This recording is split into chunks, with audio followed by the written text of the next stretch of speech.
નમસ્કાર મિત્રો, ફરી એકવાર હાર્દિક સ્વાગત છે મિત્રો તમારું અમારા આજના નવા વિડીયોમાં. મિત્રો, ઓક્ટોબરમાં આ 3 રાશિના લોકોનો સુવર્ણ સમય શરૂ થશે. શુક્ર, શનિ અને ગુરુના દિવ્ય આશીર્વાદના કારણે. તો ચાલો મિત્રો વિડીયોમાં આગળ જાણીએ. મિત્રો, ઓક્ટોબર શરૂ થતાં જ 12 રાશિમાંથી 3 રાશિઓ પર સૂર્ય, બુધ, શુક્ર, શનિ અને મંગળનો પ્રભાવ તેમના જીવનમાં પ્રકાશનું કિરણ લાવશે. મિત્રો, આ 3 રાશિઓ ભાગ્યશાળી બનશે. આ 3 રાશિના લોકો પર શુક્ર, બુધ, શનિ, રાહુ, કેતુ અને મંગળના શુભ પ્રભાવથી તેમના કારકિર્દી અને વ્યવસાયમાં તેજસ્વી રીતે ચમકશે. મિત્રો, આ વિડીયોને અંત સુધી જરૂરથી સાંભળજો, કારણ કે આ વિડીયો તમારા બધા મિત્રો માટે ખૂબ જ ખાસ બનવાનો છે. મિત્રો, તમને જણાવી દઈએ કે ઓક્ટોબરનો મહિનો જ્યોતિષીય દ્રષ્ટિકોણથી ખૂબ જ ખાસ મહિનો સાબિત થઈ શકે છે. મિત્રો, આ મહિનાના દરમિયાન ઘણા મોટા ગ્રહણો ફક્ત રાશિઓ જ નહીં પરંતુ નક્ષત્રોમાં પણ ફેરફાર કરશે. આની અસર ફક્ત બધી 12 રાશિઓ જ નહીં પરંતુ વૈશ્વિક પરિસ્થિતિ પર પણ અનુભવાશે. પરંતુ ઓક્ટોબરમાં ગ્રહોની વિશેષ સ્થિતિને કારણે 12 રાશિઓમાંથી 3 રાશિઓ પર પુષ્કળ ધનનો આશીર્વાદ પ્રાપ્ત થશે. મિત્રો, કારણ કે ઓક્ટોબર મહિનો ગ્રહોની સ્થિતિની દ્રષ્ટિએ ખૂબ જ ખાસ રહેવાનો છે. મિત્રો, 9 ઓક્ટોબરે મંગળ કન્યા રાશિ છોડીને તુલા રાશિમાં પ્રવેશ કરશે. ઔરિત્ર અને સ્વાસ્તિક નક્ષત્રોમાંથી ગોચર કરશે. ત્યારબાદ 16 ઓક્ટોબરે સૂર્ય કન્યા રાશિ છોડીને તુલા રાશિમાં પ્રવેશ કરશે. આ સમય દરમિયાન તે પૂર્વ ફાલ્ગુની, ઉત્તરા ફાલ્ગુની અને હસ્ત નક્ષત્રોમાં રહેશે. સૂર્ય અને બુધના જોડાણથી આ સમયગાળા દરમિયાન બુધાત્ય યોગ બનશે. મિત્રો, બુધ ઓક્ટોબરમાં સિંહ અને કન્યા રાશિમાંથી પણ ગોચર કરશે. માઘ પૂર્વ ફાલ્ગુની, ઉત્તરા ફાલ્ગુની અને હસ્ત નક્ષત્રોમાં રહેશે. મિત્રો, શુક્ર કર્ક અને સિંહ રાશિમાં રહેશે. આશ્લેષા મઘા અને પૂર્વ ફાલ્ગુની નક્ષત્રોમાંથી ગોચર કરશે. મિત્રો, દિવ્ય ગુરુ આ મહિનાના દરમિયાન મિથુન રાશિમાં પુનર્વસુ નક્ષત્રમાં રહેશે. મિત્રો, કર્મના અધિષ્ઠાતા શનિદેવ વિશે વાત કરીએ તો આ સમયગાળા દરમિયાન કર્મના દાતા શનિદેવ ઉત્તરા ભાદ્રપદ નક્ષત્રમાં મીન રાશિમાં વક્રી થશે. છાયા ગ્રહોમાં કેતુ સિંહ અને પૂર્વ ફાલ્ગુની નક્ષત્રમાં રહેશે, જ્યારે રાહુ કુંભ અને પૂર્વ ભાદ્રપદ નક્ષત્રમાં રહેશે. મિત્રો, તો ચાલો મિત્રો હવે જાણીએ કે ઓક્ટોબર મહિનામાં કઈ 3 રાશિઓને ઘણા પૈસા મળશે. મિત્રો, વિડીયોમાં આગળ વધતા પહેલા વિડીયોને એક લાઈક કરો અને મિત્રો આ અમારી ચેનલ પર નવા આવ્યા હોય તો મિત્રો ચેનલને પણ સબસ્ક્રાઈબ કરતા જાજો અને કોમેન્ટ બોક્સમાં જય શનિદેવ મહારાજ લખજો, જેથી શનિદેવ મહારાજની કૃપા આપ સૌના પરિવાર પર સદાય માટે મિત્રો બની રહે. તો ચાલો મિત્રો વિડીયોમાં આગળ જાણીએ. તો મિત્રો, હવે કે ઓક્ટોબર શરૂ થતાં જ કઈ રાશિઓનો સુવર્ણ સમય શરૂ થશે. એમાં મિત્રો જે પહેલા નંબરની જે ભાગ્યશાળી રાશિ આવે છે એ રાશિ છે મિત્રો મેષ રાશિ. મેષ રાશિ વિશે વાત કરીએ તો મિત્રો, મેષ રાશિના જાતકોને જણાવી દઈએ કે આ મહિનો મેષ રાશિના લોકો માટે ખાસ ફળદાયક રહેશે. મિત્રો, તમે આ મહિનામાં વિદેશ યાત્રામાં સફળ થઈ શકો છો. તમારા ખર્ચ વધારે રહેશે અને સ્વાસ્થ્ય સમસ્યાઓ રહેશે. મિત્રો, મહિનાની શરૂઆતથી શનિ 12મા ભાવમાં રહેશે. મિત્રો, મંગળ મહિનાની શરૂઆતમાં 6થા ભાવમાં અને પછી 7મા ભાવમાં જશે.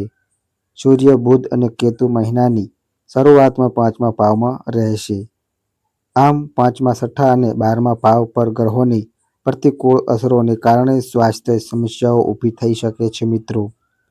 મિત્રો, ખર્ચ પણ વધારે રહેશે.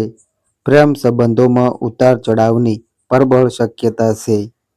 પરિણીત લોકોને સમય થોડો અનુકૂળ રહેશે. મહિનાના ઉત્તરાર્ધમાં કેટલીક સમસ્યાઓ ઊભી થઈ શકે છે. આ મહિને તમને તીર્થયાત્રા પર જવાની તક મળી શકે છે મિત્રો. તમને પરિવાર, ભાઈ બહેન અથવા મિત્રો સાથે મંદિર અથવા ધાર્મિક સ્થળની મુલાકાત લેવાની તક મળી શકે છે મિત્રો.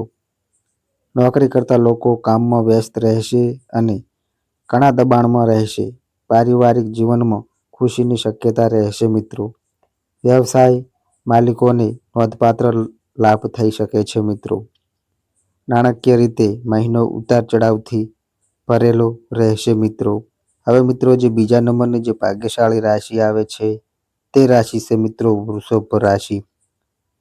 વૃષભ રાશિ વિશે વાત કરીએ તો મિત્રો વૃષભ રાશિના લોકોને જણાવી દઈએ કે આ મહિનો સરળીકરણ, ઉપચાર અને પૂર્ણ રહેશે મિત્રો. મિત્રો તમને સલાહ આપવામાં આવે છે કે તમે તમારા મનમાંથી બધી માનસિક અવસ્થા દૂર કરો અને એવી બાબતો પર ધ્યાન કેન્દ્રિત કરો કે જે ખરેખર તમારા વિકાસમાં ફાળો આપે. ઓક્ટોબર મહિનો જન્માક્ષર અનુસાર વૃષભને ભવ્ય ઘોષણાઓ કરતાં સરળ ભાવનાત્મક આદાન પ્રદાનમાં વધુ આનંદ મળવાની અપેક્ષા છે મિત્રો. મિત્રો તમારી સ્નેહપૂર્ણ હાજરી નિઃસંદેહપણે તમારા જીવનસાથી માટે પણ આરામનો સ્ત્રોત છે. મિત્રો ઓક્ટોબર મહિનો જન્માક્ષર અનુસાર દરેક વૃષભ રાશિના લોકોને નેતૃત્વ ક્ષમતાઓમાં વધારો અનુભવશે મિત્રો. તમારા છઠ્ઠા કર્મ મંગળ અને સફળતા વિલંબ અથવા સ્વાસ્થ્ય સંબંધિત અવરોધોને દૂર કરવામાં સક્ષમ બનાવશે મિત્રો. તેથી તમે લક્ષી ભૂમિકાઓમાં ચમકશો.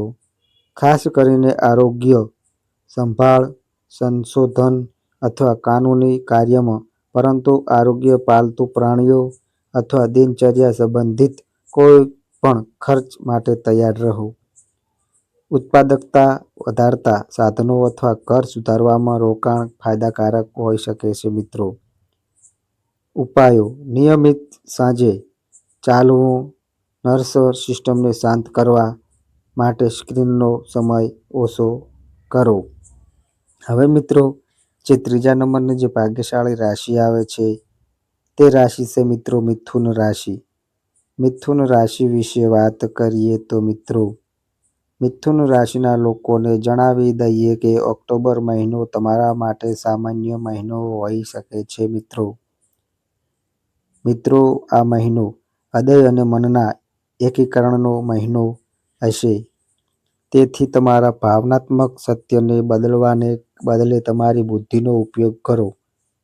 મિથુન રાશિના વ્યક્તિ તરીકે તમે રોમાંચિક અપેક્ષા રાખી શકો છો, પરંતુ ગેરસમજણથી સાવચેત રહો. શક્ય હોય ત્યારે ઊંડાણપૂર્વક ચર્ચા કરવા માટે તમારા સમજૂત અને સ્વયંસ્ફૂર્તિનો ઉપયોગ કરો.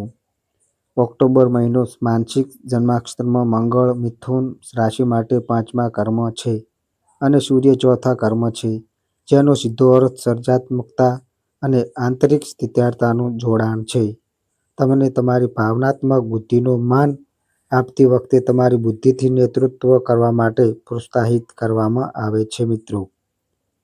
શિક્ષણ, લેખન, મીડિયા અને શિક્ષણ દ્વારા નેતૃત્વને મજબૂત સમર્થન મળશે મિત્રો. મિથુન રાશિના લોકો સર્જનાત્મક કાર્યો અને શૈક્ષણિક કાર્યોથી તેમની આવકમાં વધારો જોશે મિત્રો. અહંકાર કે ઉત્સાહને કારણે આર્થિક રીતે વધુ પડતું કામ કરવાનું ટાળો. ઉપાય: દર અઠવાડિયે કોઈ સર્જનાત્મક પ્રવૃત્તિઓમાં વ્યસ્ત રહો, જેમ કે ચિત્રકામ, સંગીત અથવા ડાયરી લખવી.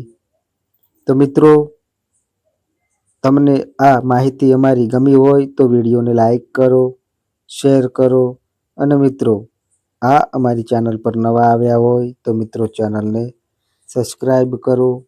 અને મિત્રો તમારી કુંડળી અને રાશિના ગ્રહોના આધારે તમારા જીવનમાં બનનારી ઘટનાઓ હોય છે. આ અમારી માહિતી કોઈ પ્રૂફ કરતી નથી. આ અમારી માહિતી મીડિયા અને ન્યૂઝ આધારિત હોય છે. સંપૂર્ણ માહિતી માટે તમે કોઈ પણ પંડિત અથવા જ્યોતિષને મળી શકો છો. તો બસ મિત્રો, આજે આટલું. ફરી મળીએ એક નવા વિડીયો સાથે. ત્યાં સુધી બધાય મિત્રોને હર હર મહાદેવ.